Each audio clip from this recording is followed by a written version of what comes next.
অনেক দিন পরে মাটন করছি, তো এটা আগের ভিডিও।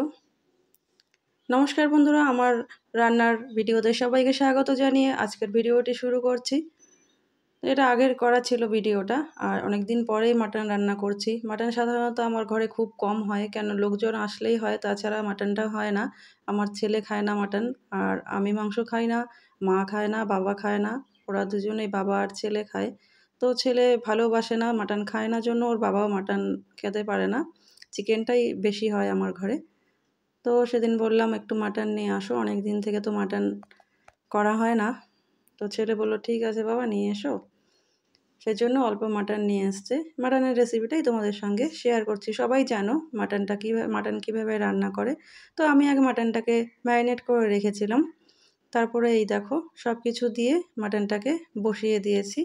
আর আলু, মাটন সব মশলা দিয়ে একবারে আমি ম্যারিনেট করে রেখেছি। তো দেখতেই পাচ্ছ মাটনটা আমার কষানো হয়েই গেছে, আর কালারটাও কত সুন্দর হয়েছে। কষাতে কষাতেই আলুগুলোও সেদ্ধ হয়ে গেছে।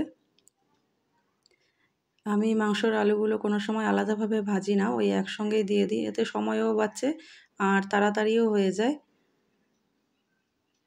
আর মাটন রান্না করতে তো অনেকটাই সময় লাগে, সবাই জানো।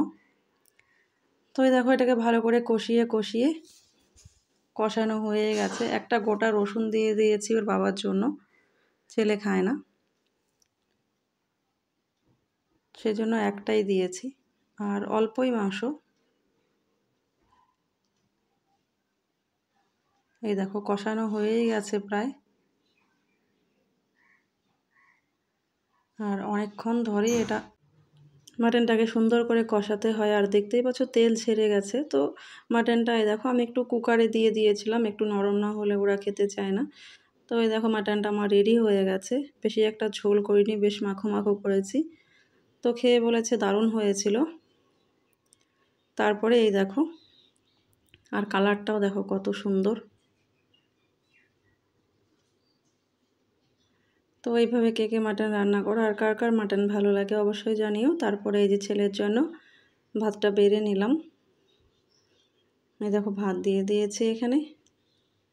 প্রথমে তো বলছিল খাবে না, তারপরে হচ্ছে অনেকটা জোর করাতেও শুধু বলেছে স্যালাড দিয়ে খাবে, বাদ বাকি যা রান্না করেছি ওগুলোও খাবে না। আমাদের জন্য মাছ করেছিলাম, তো স্যালাডে দিয়ে দিলাম দেখো শসা, পেঁয়াজ।